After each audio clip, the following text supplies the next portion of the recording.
Well, really hard to believe that he's been gone more than 3 years, but today Dr. John fans are being treated to his new album. It is called Things That Happen That Way, and people who worked on it say the fans will hear a whole different side of that legendary musician. And Meg Ferris is the lucky one who got this assignment today. Got a little listen. Absolutely. Katie and Cherise, those who worked on this album say it's just now being released because the project went to the estate, which then had editorial control. And this album is not meant to get you moving like Right Place, Wrong Time is. It's meant to move your emotions.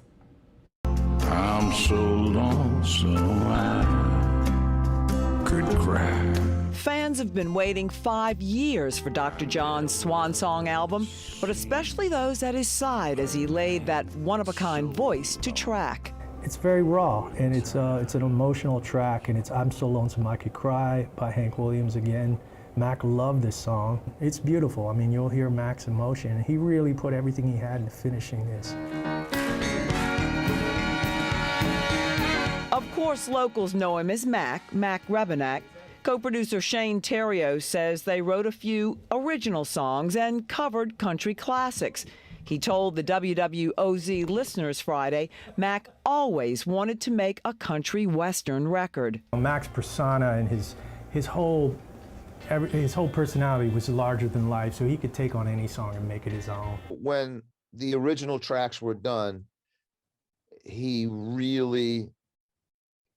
told Shane, that's the record I've always wanted to make. Mac wanted musicians who were friends recording in the studio with him. David Torkanowski was one. Played great, still had that Mac beautiful, like I say, humid flourishes, and he's still soulful. It was great. This is the piano he used. In fall 2017, they recorded here in Esplanade Studios in New Orleans.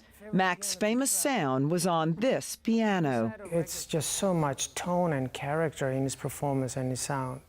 So I'm sure his fans will have a couple of tears listening to the record. But for the second session, spring 2018, his health was failing, so they finished recording in his North Shore home, working around barking dogs, lawnmowers, and pressure washers. I hope he's happy with it, even though some of the songs were altered after he died and it wasn't quite his vision.